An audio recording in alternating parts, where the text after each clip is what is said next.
The dawn of the 20th century was an age of ambition, invention, and boundless optimism. In the heart of Belfast, Ireland, this spirit took physical form in the shape of the Titanic, the largest, most awe-inspiring ship the world had ever seen. The city's shipyards, already renowned for their engineering prowess, became the stage for a project that would push the limits of human ingenuity and determination. The construction of the Titanic was a monumental undertaking. Over 15,000 men toiled day and night, transforming mountains of raw steel into a floating palace. Massive cranes swung overhead, hoisting enormous steel plates into position, while teams of riveters hammered relentlessly, their rhythmic clanging echoing across the Lagan River. Engineers, architects, and foremen pored over blueprints, scrutinizing every detail to ensure the ship would be both beautiful and strong. The sheer scale of the Titanic was staggering. At nearly 900 feet long and over 100 feet tall, it dwarfed every structure in the shipyard. Its hull alone required more than 3 million rivets, each one placed with meticulous care. The decks stretched as far as the eye could see, lined with polished railings and intricate details that spoke to the ship's grandeur. For the men who built her, the Titanic was more than a ship. It was a symbol of progress, a testament to what could be achieved through hard work and vision. As the Titanic neared completion, word of its size and splendor spread far and wide. Crowds gathered daily at the shipyard's edge, eager to witness history in the making. Workers, engineers, and onlookers alike marveled at the towering smokestacks and the ship's imposing silhouette which dominated the Belfast skyline.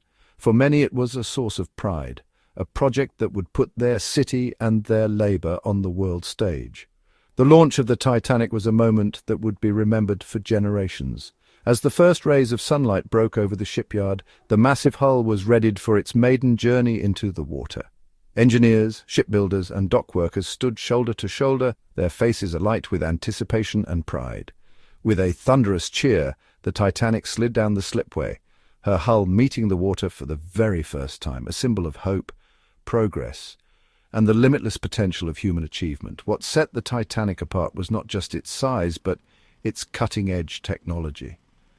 The ship featured a double-bottomed hull and 16 watertight compartments, ingeniously designed to keep her afloat, even if several were breached.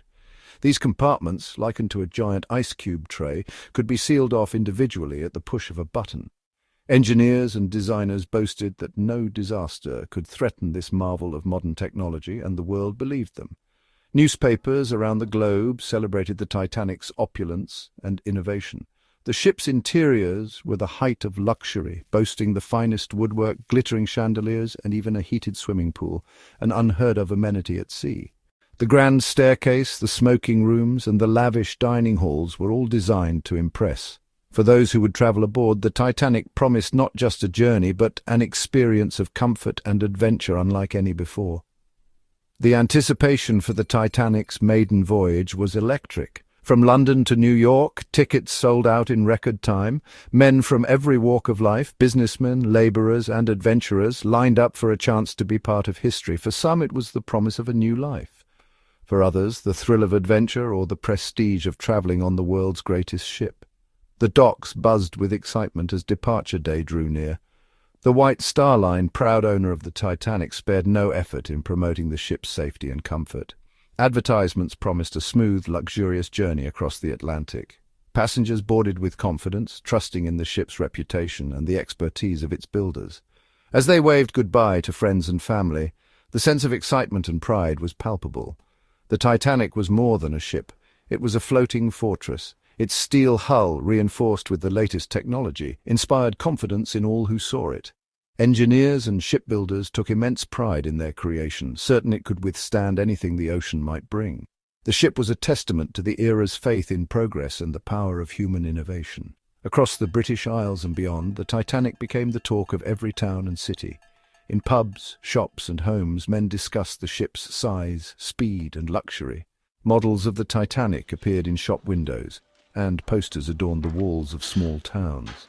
The ship was a steel-plated dream about to cross the Atlantic and prove the might of modern engineering. The day of departure was a spectacle. Bands played, cameras flashed, and crowds cheered as the Titanic began her journey. Men on the docks waved their hats and shouted well wishes, while those aboard gazed back at the receding shore, filled with pride and anticipation. The world watched as the greatest ship ever built set out to conquer the Atlantic. Yet beneath the celebration there were whispers of doubt. Some engineers, ever cautious, wondered if any ship could truly be unsinkable.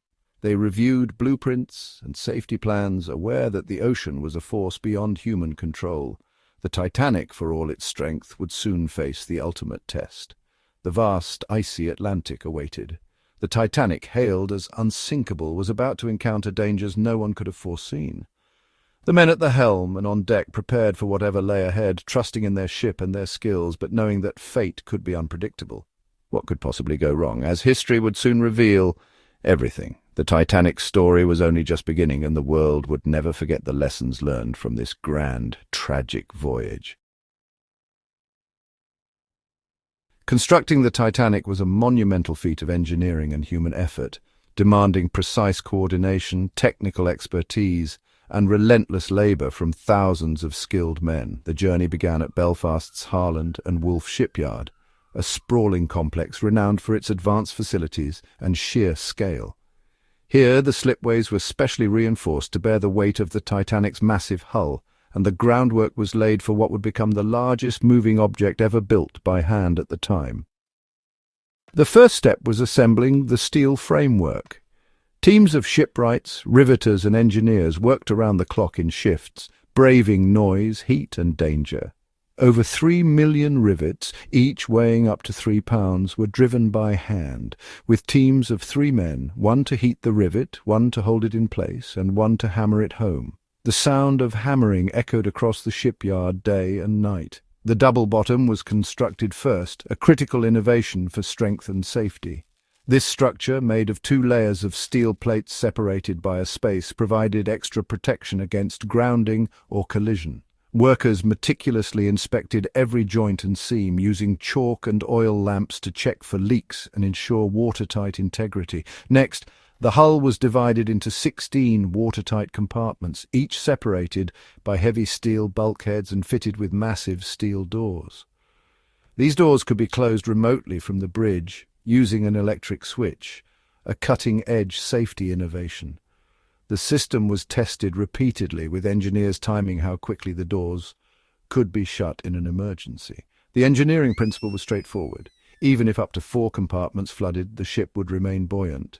This redundancy was a hallmark of early 20th century naval architecture, and the Titanic's design was considered state-of-the-art. As the hull neared completion, teams of joiners, carpenters and tilers moved in.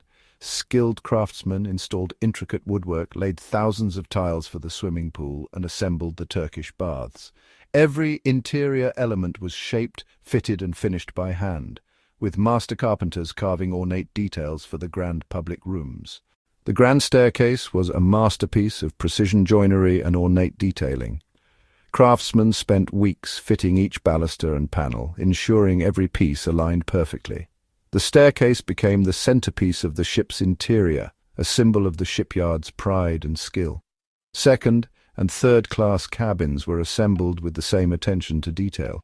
Shipwrights built sturdy bunks and fitted each cabin with electric lighting and running water luxuries for most travelers of the era. Even the simplest accommodations reflected the shipyard's commitment to quality. In the engine rooms, massive triple-expansion steam engines and a low-pressure turbine were installed, each weighing hundreds of tons. Engineers and mechanics worked tirelessly to align the machinery, test the boilers, and ensure every moving part ran smoothly.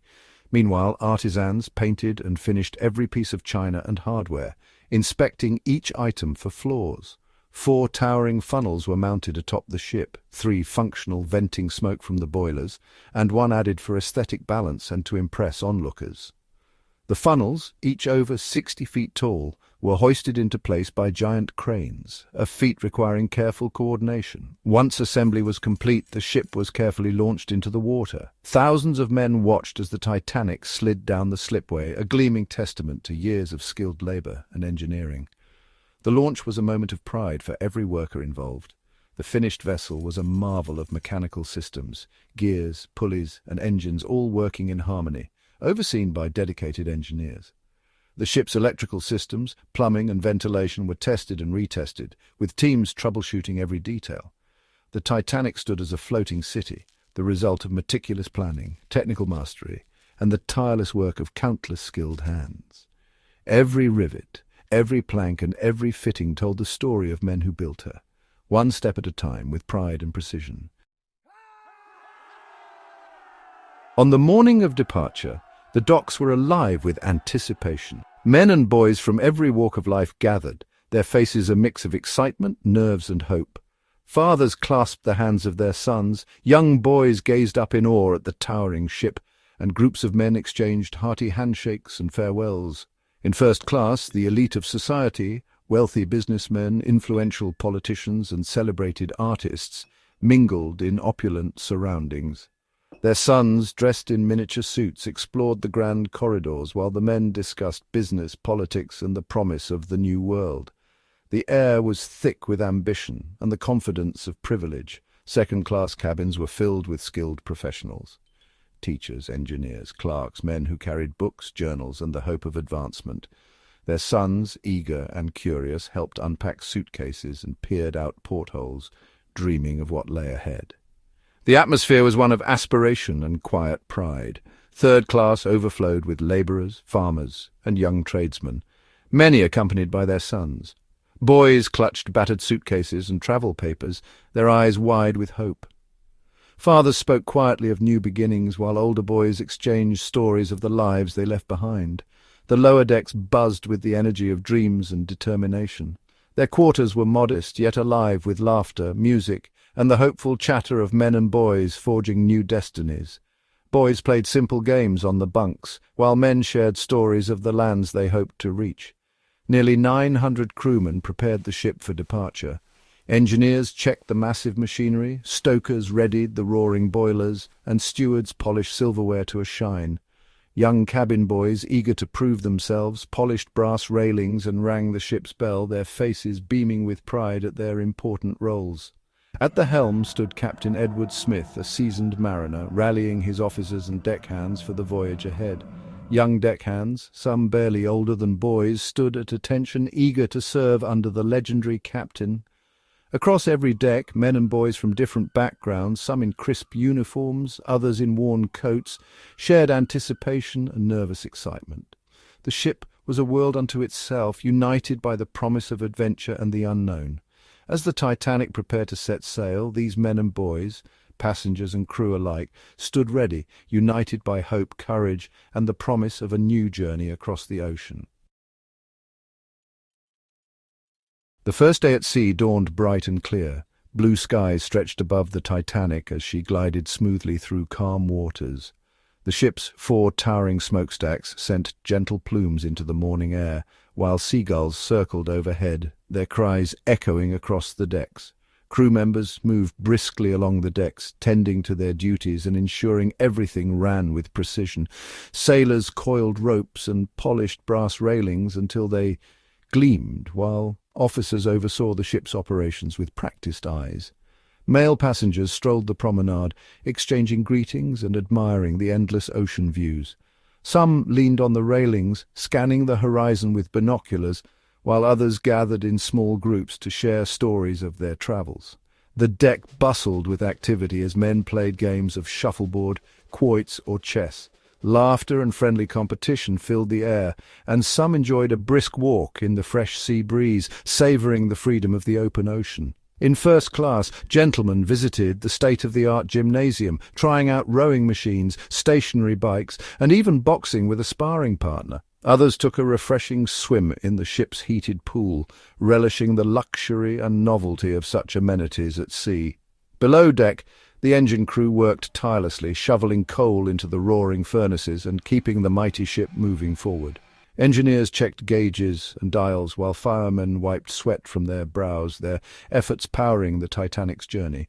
In the lounges and smoking rooms, men relaxed with newspapers, played cards, and discussed business or travel plans over cigars and brandy.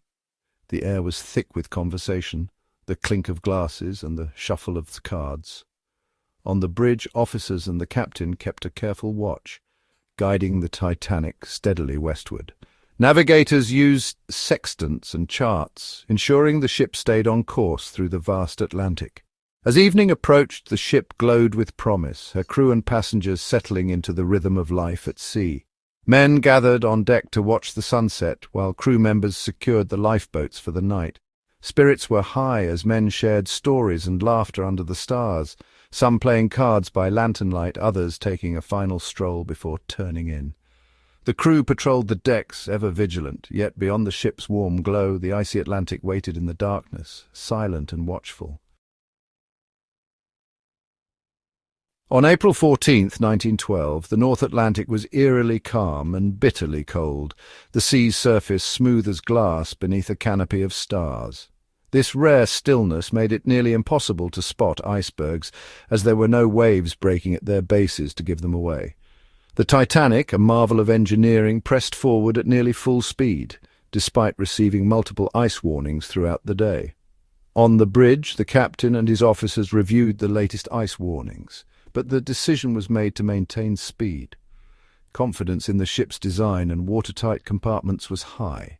The crew kept a sharp lookout, but visibility was limited by the moonless night and the lack of wind. At 11:40 p.m., a lookout in the crow's nest, straining his eyes through the darkness, suddenly spotted a massive iceberg looming directly ahead. He rang the warning bell 3 times and telephoned the bridge, his voice urgent, "Iceberg right ahead!" The officer of the watch reacted instantly, shouting, "Hard a starboard!" and signalling the engine room to stop engines and then reverse. The quartermaster spun the wheel with all his strength, and the telegraphs clanged as the engines were thrown into reverse. But the Titanic's immense size and momentum made her slow to respond. Seconds ticked by as the ship began to turn, but not quickly enough. The iceberg's jagged edge loomed closer, and then, at 11:40 p.m. precisely, the Titanic's starboard bow brushed against the ice. There was no thunderous crash, but rather a deep, grinding vibration that reverberated through the hull. The submerged portion of the iceberg raked along the ship's side, tearing a series of holes below the waterline, spanning over 300 feet of the hull. The collision caused the hull plates to buckle and pop rivets, opening the first 5 watertight compartments to the sea. Water began flooding in at an alarming rate, far exceeding the ship's pumping capacity. In the boiler rooms, crewmen heard the roar of water and felt the deck shudder beneath their feet. They rushed to close watertight doors, but the sea was already pouring in. Crew members throughout the ship felt the shudder and vibration, but most did not immediately realize the seriousness. Some were dispatched to inspect the forward areas, and quickly discovered flooding in the mailroom and lower decks. In the boiler rooms, stokers and engineers worked frantically to secure the area and keep the engines running as long as possible. The ship's designer, Thomas Andrews, was summoned to the scene. He examined the damage reports and blueprints, moving quickly from compartment to compartment. With a grim expression, he calculated that with 5 compartments breached, the Titanic could not remain afloat. He informed the captain and officers that the ship had only a couple of hours left. The bow began to dip as water poured in, and the ship's trim changed noticeably. Officers and crew realized the gravity of the situation and began preparations for evacuation. Orders were given to uncover the lifeboats and muster the men on board. The Titanic, once thought unsinkable, was now taking on water rapidly. The crew moved quickly to uncover lifeboats and muster the men, following established emergency protocols. The ship's officers coordinated efforts, their faces set with determination and concern. Officers and crew organized the lifeboat stations, checked equipment, and began loading the first boats. Orders were given to send distress signals using the Marconi wireless and to fire distress rockets. The men on deck looked to the officers for guidance, their breath visible in the frigid air. The silent scrape of the iceberg had sealed the ship's fate. The technical failure of the hull's integrity was now a race against time and the freezing Atlantic. In the engine rooms, engineers and firemen worked tirelessly, keeping the lights burning and the pumps running as long as possible. As the Titanic settled lower in the water, the crew worked relentlessly to save as many lives as possible.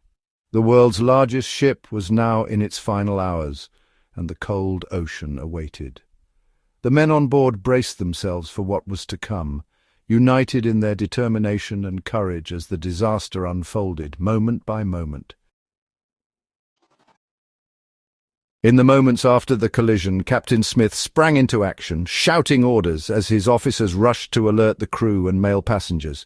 The crew hurried through the corridors, banging on doors and waking men from their sleep, urging them to get to the deck.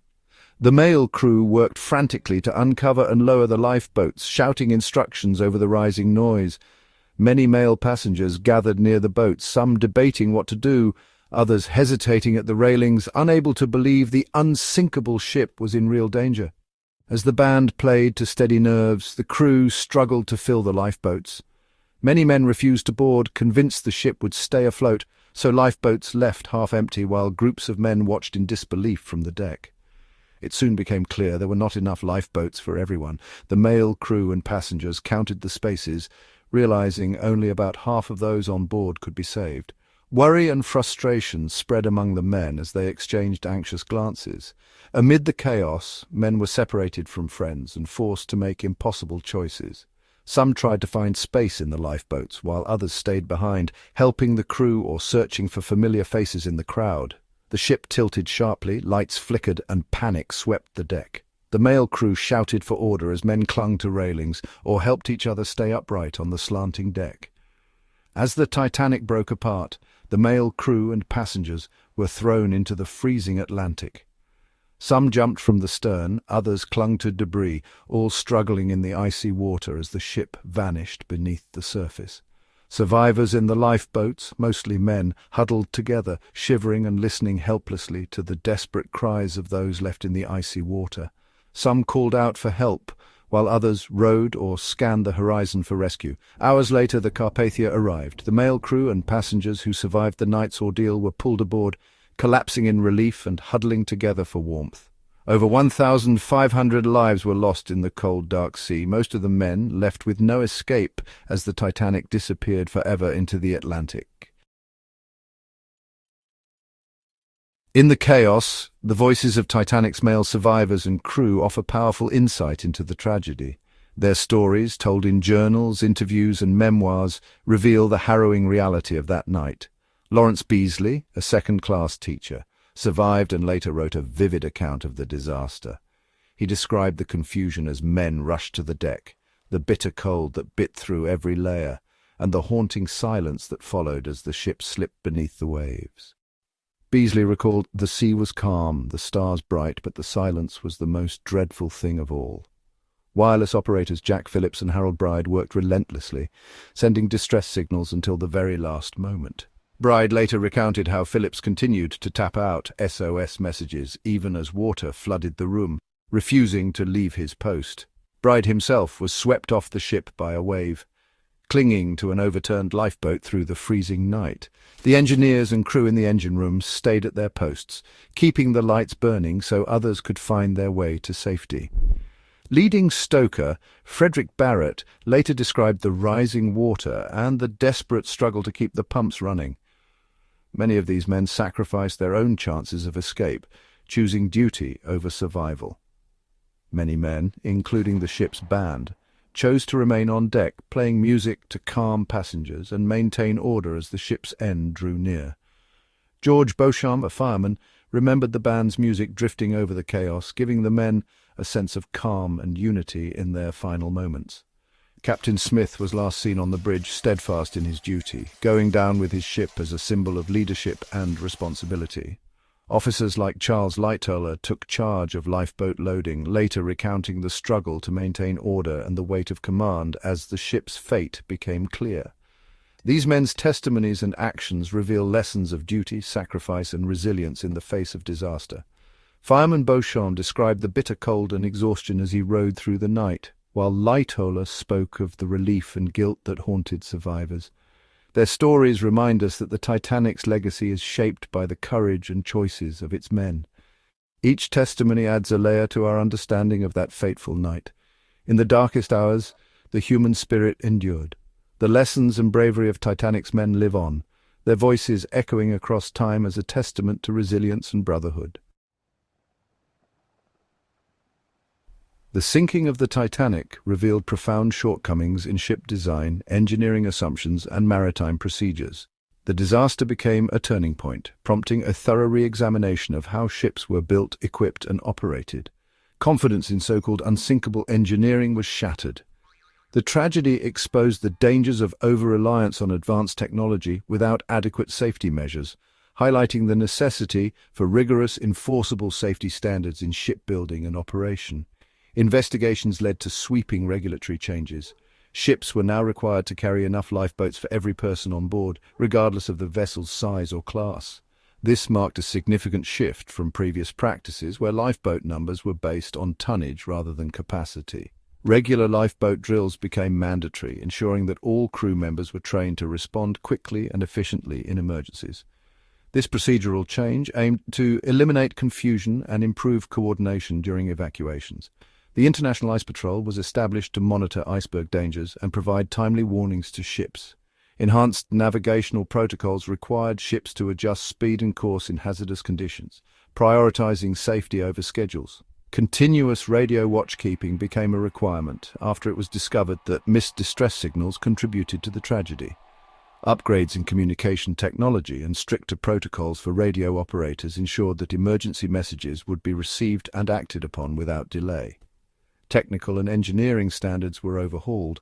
Improvements in hull design, watertight compartmentalization, and the installation of more reliable safety equipment became industry norms, reducing the risk of catastrophic flooding. The legacy of the Titanic disaster is a global commitment to safer ship construction, comprehensive crew training, and vigilant emergency preparedness. These changes have set a new standard for maritime safety worldwide. The hard technical, engineering, and procedural lessons learned from the Titanic's fate have led to lasting improvements, ensuring that the mistakes of the past are not repeated. More than 100 years after its fateful voyage, the Titanic's story continues to capture our imagination and shape our understanding of the past. The Titanic was not just a ship, it was a marvel of engineering, representing the height of human ambition and the technological optimism of its era. On board, the crew and male passengers reflected the social structure of the early 20th century, each man carrying his own dreams, duties, and responsibilities. When disaster struck, the actions of the crew and many male passengers became a testament to courage, discipline, and a sense of duty that defined the era. The rediscovery of the wreck in 1985 reignited global interest, highlighting the achievements of the engineers and builders who created the ship, as well as the bravery of those who sailed and served aboard her. The remains of the Titanic now rest as a powerful memorial, reminding us of the lives lost and the lessons learned from the tragedy. The disaster led to sweeping reforms in maritime safety, including the establishment of the International Convention for the Safety of Life at Sea, driven by the sacrifices and stories of the ship's crew and male passengers. The Titanic's fate stands as a cautionary tale about the limits of technology, the dangers of overconfidence, and the bonds formed between men in the face of crisis. The ship's story endures because of the bravery, leadership, and sacrifice shown by so many men that night, inspiring generations to reflect on the meaning of heroism and responsibility. The Titanic remains a lasting symbol in maritime history, a testament to human ingenuity, the drive to push boundaries, and the enduring spirit of those who faced the unimaginable. Its legacy continues to influence engineering, safety standards, and our cultural imagination to this day. Beneath the Titanic's gleaming decks lay a world of remarkable engineering, an achievement forged by the hands and minds of her male designers and builders. The ship boasted a series of cutting-edge watertight compartments, separated by massive steel bulkheads. These bulkheads were designed to withstand immense pressure, ensuring the ship's integrity even in the harshest conditions. These could be sealed off at the touch of a button on the bridge, a system thought to make the Titanic practically unsinkable. The control panel was a marvel of early 20th century technology, featuring intricate wiring and fail-safes. Her navigation systems were state-of-the-art for the time, featuring the latest Marconi wireless telegraph, allowing the crew to transmit messages across the Atlantic. This system was capable of sending Morse code signals over vast distances, a revolutionary advancement in maritime communication. This innovation not only enhanced communication but also set a new standard for maritime safety. The ability to send distress signals quickly and efficiently was a game-changer for ocean travel. The Titanic's engines were a marvel in themselves. Two massive reciprocating steam engines and a central turbine, generating unprecedented power to propel the ship smoothly across the ocean. The reciprocating engines alone produced 30,000 horsepower, while the turbine added another 16,000 horsepower. Deep in the engine rooms, teams of skilled men worked tirelessly, keeping the heart of the vessel beating with precision and discipline. The boiler rooms housed 29 boilers, each with multiple furnaces requiring constant attention and maintenance. Above, the ship's luxury was no less impressive. The Titanic featured opulent interiors designed to rival the finest hotels of the era. The grand staircase, ornate dining rooms, and lavish smoking lounges were all designed to showcase the very best of Edwardian craftsmanship. The grand staircase in particular was a focal point, featuring intricate ironwork and a stunning glass dome. Every detail, from the mahogany paneling to the crystal chandeliers, reflected the ambition and technical expertise of the ship's male architects and engineers. The use of high-quality materials and meticulous craftsmanship was evident throughout the vessel. These innovations made the Titanic not just a floating palace, but a testament to the era's belief in progress and the talents of the men who brought her to life. The ship's launch was a moment of immense pride and celebration for all involved. The ship's legacy endures as a symbol of human ingenuity, pushing the boundaries of what was possible beneath the waves.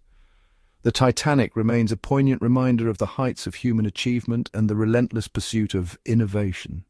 While the Titanic dazzled with her engineering and luxury, her safety ultimately rested on the shoulders of her male crew, hundreds of officers, seamen, firemen, and stewards, each with a vital role to play. These men were carefully selected for their experience and discipline, and before the maiden voyage, they underwent a thorough orientation to familiarize themselves with the ship's unique features and emergency systems. Officers and seamen participated in rigorous training sessions, learning the locations of lifeboats, fire extinguishers, and watertight doors. They practiced emergency procedures repeatedly, ensuring that every man knew his responsibilities in a crisis. Lifeboat drills were a regular part of their routine, with officers leading the men through step-by-step rehearsals of launching and lowering lifeboats. Each male crew member was assigned a specific lifeboat station and a clearly defined duty, whether it was manning the oars, assisting passengers, or operating the davits. These drills tested their ability to launch lifeboats swiftly, manage crowds, and maintain order under pressure.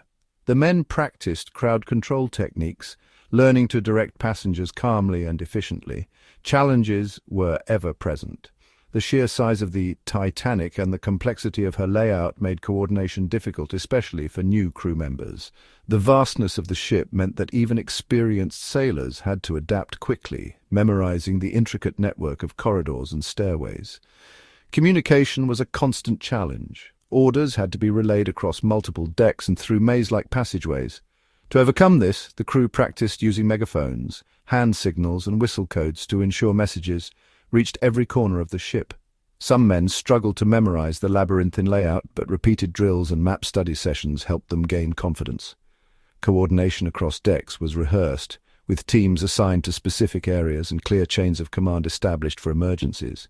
The crew drilled tirelessly, repeating exercises until their actions became second nature. Officers observed and timed each drill, pushing the men to improve their speed and efficiency. After each session, officers reviewed performance, identifying weaknesses and refining protocols. New procedures were introduced, such as stricter lifeboat rosters and whistle signals for different emergencies. Crew members studied their assigned roles and practiced responding to various scenarios, from fire to collision. Every man was expected to know his duty by heart, and officers conducted spot checks to ensure readiness. The crew's commitment to preparedness was unwavering. They understood that in an emergency, their discipline and training could mean the difference between chaos and survival. The drills instilled a sense of unity and purpose, preparing the men to act decisively under pressure. Though the Titanic's fate exposed flaws in existing protocols, the dedication and training of her male crew became a model for future maritime safety. The lessons learned from their drills and the challenges they faced led to lasting improvements in emergency procedures. Officers and crew worked together to update protocols, ensuring that future generations of seamen would be better prepared. Their efforts set new standards for training and emergency response, earning recognition for their commitment and professionalism. The legacy of the Titanic's male crew lives on, shaping the future of seafaring and safety at sea for generations to come. While the crew prepared for emergencies on deck, another kind of vigilance was unfolding deep within the Titanic's Marconi wireless room. In this small humming compartment, two men, Jack Phillips and Harold Bride, stood as the ship's vital link to the outside world. Both were young, highly trained male professionals, selected for their technical expertise, steady nerves, and ability to handle immense pressure. Their job was demanding, relaying passengers' personal messages, managing a constant stream of ship-to-ship chatter, and always standing ready for urgent calls. Phillips and Bride worked in shifts, often late into the night, their uniforms crisp and their focus unwavering. The technology at their fingertips was cutting edge for its time. A powerful Marconi wireless transmitter and receiver, with a tangle of wires, dials, and glowing vacuum tubes. This equipment allowed them to send and receive Morse code messages across hundreds of miles, connecting Titanic to other ships and distant shore stations. The wireless room was often filled with the rapid tapping of telegraph keys, stacks of message notes, and the constant hum of electrical signals. As the Titanic struck ice and chaos erupted above, Phillips and Bride remained at their posts, alert and determined. Amidst the confusion, they tapped out the first CQD distress call, the standard emergency signal of the day, followed by the newer SOS signal, which was just coming into use. Their urgent pleas for help crackled into the night, carried by invisible radio waves across the Atlantic. The Marconi system's long-range capabilities meant their signals reached nearby vessels like the Carpathia, as well as distant stations on land. Their messages alerted the world to the unfolding disaster, setting rescue efforts in motion. Despite exhaustion and the growing danger, Phillips and Bride continued to transmit, updating the ship's position and urging rescue. Their calm under pressure and mastery of the Marconi wireless were crucial, buying precious time and guiding help to the stricken ship's location. The legacy of these male radio operators lives on, reminding us of the vital role played by technology and those who operate it, when every second counts. Their dedication and technical skill made them true unsung heroes of the Titanic disaster. As dawn broke over the icy Atlantic, the full magnitude of the disaster became painfully clear to those who survived the night. The RMS Carpathia, having responded to the urgent wireless distress calls, arrived at the scene just after sunrise. Its crew prepared for a massive rescue operation, bracing themselves for the grim task ahead. Lifeboats, scattered across the frigid waters, carried the shivering survivors, many of them crew members and male passengers, who recounted harrowing tales of endurance and loss as they awaited rescue. Crewmen described the chaos and confusion as orders were shouted, lifeboats were lowered, and the ship's fate was sealed by the relentless sea. Many male passengers and crew worked together to help others into the boats, often facing impossible choices. On board the Carpathia, survivors, exhausted and numb, were given blankets and hot drinks by the rescuers. The ship's crew worked tirelessly to provide comfort and medical attention, but the ordeal was far from over for the men who had witnessed the tragedy. Once ashore, the male survivors and crew faced the scrutiny of official inquiries in both the United States and Britain. Their testimonies would become crucial in understanding what had gone wrong. Crew members and male passengers gave detailed accounts of the final hours, describing the Iceberg's impact, the frantic rush to lifeboats, and the desperate attempts to send distress signals. Their voices painted a vivid picture of the chaos and heroism that unfolded. Officers and seamen revealed critical shortcomings in evacuation procedures, the lack of lifeboat drills, and the confusion that reigned as the ship went down. Their honest assessments highlighted the urgent need for change. Investigators pored over every detail, examining the ship's design, safety protocols, and the decisions made by officers and crew in those critical moments. Their work was methodical and relentless. The inquiries led to sweeping reforms in maritime law as lawmakers and officials debated the best ways to prevent such a tragedy from ever happening again. New regulations mandated sufficient lifeboats for all on board, regular drills for crew and passengers, and continuous wireless communication on every passenger ship. These changes were enforced by captains and officers determined to uphold safety. The International Convention for the Safety of Life at Sea, established soon after, set new standards that would shape the future of ocean travel. Delegates and officials from around the world united to ensure safer seas. The Titanic's legacy was not just one of tragedy, but of hard lessons learned, lessons that would forever change the way ships were built, operated, and regulated. Through the voices of its surviving crew and male passengers, and the determined work of rescuers and investigators, the world was changed, ensuring that such a disaster would never be ignored, nor its lessons forgotten. In the aftermath of the Titanic disaster, the world's shipbuilders, engineers, and maritime leaders confronted the urgent need for sweeping reform. The tragedy exposed critical flaws in ship design and safety protocols, prompting a comprehensive re-evaluation of maritime engineering standards. No longer would tradition and overconfidence dictate the course of ocean travel. The era of technical expertise and rigorous engineering had arrived. Naval architects, engineers, and shipping magnates led a wave of innovation, pledging to overhaul ship construction and operational procedures to prioritize safety above all else. Shipyards across Britain and the world rapidly adopted new construction techniques. Welding began to replace riveting in critical areas, increasing hull strength and watertight integrity. Bulkheads were redesigned, now built higher and fully sealed to the deck above, ensuring that water could not easily spill from one compartment to another. This compartmentalization became a cornerstone of modern ship safety. The double hull, once considered an optional feature, became standard. This innovation provided an extra barrier against hull breaches, significantly reducing the risk of catastrophic flooding. Safety equipment underwent a dramatic transformation. Lifeboats, life vests, and emergency signaling devices were upgraded to meet new stringent standards. Regulations now required every vessel to carry enough lifeboats for all passengers and crew, with clear instructions for their use and placement. Regular lifeboat drills became mandatory, and new launching mechanisms were introduced to ensure lifeboats could be deployed quickly and efficiently, even under adverse conditions. Technological advancements took center stage. Ships were equipped with improved watertight doors which could be closed remotely from the bridge, and enhanced pumping systems to manage flooding. Continuous wireless communication became a requirement, ensuring that ships could send distress signals at any time and receive updates on navigational hazards. Radio operators, now essential crew members, maintained constant contact with land and other vessels, dramatically improving response times in emergencies. International maritime conferences led to the creation of new regulations such as the International Convention for the Safety of Life at Sea, SOLAS, mandating improved hull materials, watertight doors, and advanced navigation systems. The Titanic's legacy became a catalyst for unprecedented progress in shipbuilding, transforming the industry's approach to safety and engineering. Driven by the expertise and determination of leading men in shipbuilding and maritime safety, the world's oceans became safer for all who ventured across them. The technical lessons learned from that fateful night were etched into the blueprints of every ship that followed, marking a pivotal turning point in the history of sea travel. Decades after the Titanic vanished beneath the waves, the world's fascination with her fate only grew stronger.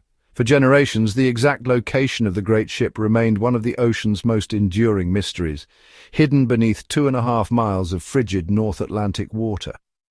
Countless attempts were made to find her, but the technology of the early 20th century was no match for the crushing depths and vastness of the sea.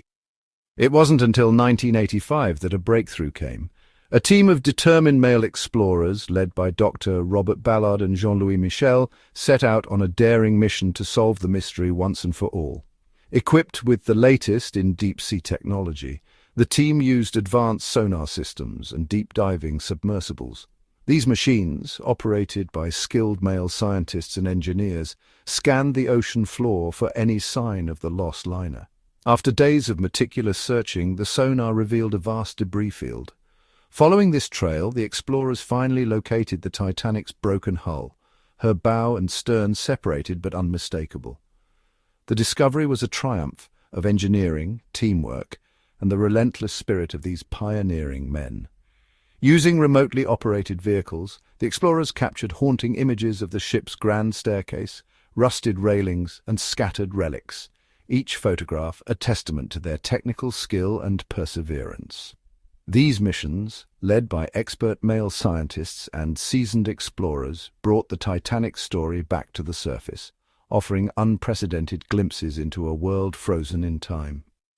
In the years that followed, further expeditions were led by visionaries like Dr. Ballard and filmmaker James Cameron. These men pushed the boundaries of underwater exploration, determined to document every detail of the wreck. They deployed robotic cameras and specially designed submersibles, capable of withstanding the immense pressure of the deep, to map the Titanic in stunning detail.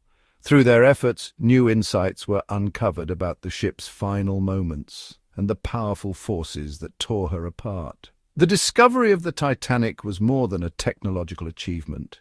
It was a testament to the curiosity, determination, and expertise of the men who refused to let her story fade into the depths.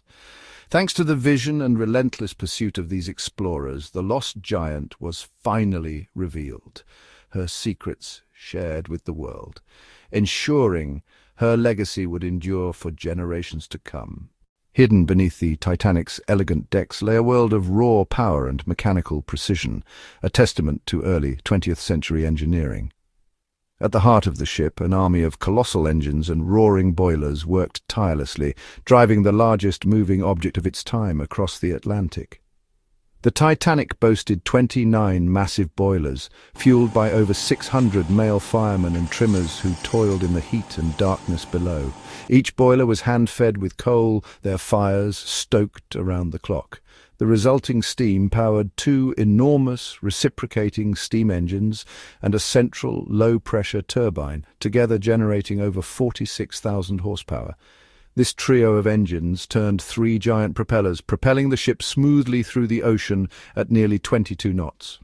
The engine rooms themselves were a labyrinth of gleaming brass, steel pipes, and spinning shafts, all maintained by a dedicated team of male engineers, greasers, and stokers. These men worked in shifts, operating valves, monitoring pressure gauges, and responding instantly to commands from the bridge. Their expertise kept the engines running smoothly, ensuring the Titanic's legendary reliability and speed. Every detail of the power system was meticulously designed, from the triple expansion engine's precision timing to the turbine's innovative use of exhaust steam, squeezing every bit of energy from the burning coal. The ship's electrical systems, also managed by skilled male electricians, powered hundreds of lights, elevators, and even the ship's wireless telegraph. The story of the Titanic is one of grandeur and tragedy, but it is also a story of the men whose strength, skill, and discipline powered her voyage. Their work, largely unseen and uncelebrated, was vital to the ship's operation, and stands as a remarkable achievement in maritime engineering. Even today, the Titanic's engines and boilers remain a symbol of human ingenuity and the relentless pursuit of progress beneath the surface. The grandeur of the Titanic was not only a product of cutting-edge technology, but also the result of the tireless efforts of thousands of skilled male workers, engineers, and designers. These unsung heroes came from diverse backgrounds, each bringing their unique skills and expertise to the monumental task of building the largest ship of its time. The journey began in the bustling shipyards of Harland and Wolff in Belfast, where over 15,000 men toiled day and night. These labourers, ranging from experienced shipwrights to young apprentices, worked in grueling conditions to piece together the Titanic's massive steel hull. Each rivet hammered into place, each steel plate meticulously aligned, was a testament to their dedication and craftsmanship. At the heart of this endeavour were the engineers, the masterminds behind the Titanic's advanced design. Chief among them was Thomas Andrews, the ship's naval architect, who oversaw every detail of the construction. Andrews, along with his team of engineers, faced numerous challenges, from ensuring the ship's structural integrity to integrating the latest innovations in safety and luxury. The designers also played a critical role, transforming the Titanic from a mere vessel into a floating palace. They meticulously planned the ship's opulent interiors, from the grand staircase to the luxurious staterooms. Every element was designed to provide passengers with an unparalleled experience of comfort and elegance. Despite the challenges, these men persevered, driven by a shared vision of creating something extraordinary. Their achievements extended beyond the Titanic itself. They set new standards in shipbuilding, engineering, and design that would influence the industry for years to come. As we reflect on the Titanic's legacy, it is essential to remember the contributions of these male workers, engineers, and designers. Their hard work, ingenuity, and determination were the true driving forces behind the ship's creation. Though often overlooked, their stories are a vital part of the Titanic's history, reminding us of the human spirit's capacity to dream, innovate, and achieve the seemingly impossible. Navigating the Titanic, a behemoth of unprecedented scale, was no small feat. The male officers and crew faced immense challenges in ensuring the ship's safe passage across the Atlantic. At the heart of this endeavour were the navigational instruments and methods employed to chart the Titanic's course. The bridge, the nerve centre of the Titanic's navigation, was equipped with state-of-the-art instruments for its time. The ship's wheel, binnacle, and telegraphs were meticulously designed to provide precise control over the vessel. The officers relied heavily on the ship's compass, chronometers, and sextants to determine their position and course. Captain Edward Smith, the ship's experienced master, along with his senior officers, including Chief Officer Henry Wilde, First Officer William Murdoch, and Second Officer Charles Lightoller, were tasked with the critical responsibility of steering the Titanic through the vast and often treacherous waters of the North Atlantic. These men were seasoned mariners, each bringing years of seafaring expertise to the table. Navigating the Titanic required constant vigilance. The officers maintained a strict watch schedule, with lookouts stationed in the crow's nest to scan the horizon for potential hazards. The ship's speed and course were continually adjusted based on observations and calculations made using the navigational instruments. Despite their expertise, the officers faced numerous challenges. The sheer size of the Titanic made it less maneuverable, and the unpredictable nature of the ocean added an element of uncertainty to their calculations. The absence of modern radar technology meant that the crew had to rely on their skills and experience to detect and avoid dangers, such as icebergs. As the Titanic approached the fateful night of April 14, 1912, the male officers and crew remained vigilant, fully aware of the risks that lay ahead. Their dedication and professionalism were evident in every decision they made, every order they gave. In reflecting on the Titanic's journey, it is crucial to acknowledge the vital role played by the male officers and crew in navigating the ship. Their expertise, determination, and unwavering commitment to their duty were instrumental in guiding the Titanic on its maiden voyage. Though their efforts were ultimately overshadowed by the tragedy that ensued, their contributions remain a testament to the challenges and complexities of maritime navigation in the early 20th century. The sinking of the Titanic sent shockwaves across the world, not just for its scale, but for the glaring gaps it revealed in maritime safety. In the aftermath, governments and shipping companies alike were compelled to confront the technical and legal shortcomings that contributed to the disaster. One of the most significant outcomes was the International Convention for the Safety of Life at Sea, or SOLAS, established in 1914. This groundbreaking agreement standardized safety protocols for ships, mandating sufficient lifeboats for all passengers and crew, regular lifeboat drills, and continuous radio watches. The Titanic's lack of adequate lifeboats and limited wireless coverage had proved catastrophic. Now, international law demanded better. Technical reforms followed closely. Ships were required to improve hull construction, watertight compartments, and bulkhead designs. Ice patrols were introduced, with the formation of the International Ice Patrol to monitor and report on iceberg dangers in the North Atlantic. These changes forced shipbuilders and operators to prioritize safety over speed and luxury. Legal frameworks also evolved. Shipping companies faced stricter regulations and oversight, ensuring that safety compliance was not just encouraged, but enforced. Regular inspections, crew training, and emergency preparedness became cornerstones of maritime law. In the wake of the Titanic tragedy, the world's approach to ocean travel was transformed. The legacy of the disaster endures in every lifeboat drill, safety inspection, and navigational protocol at sea today, a lasting testament to the lessons learned from one of history's greatest maritime tragedies.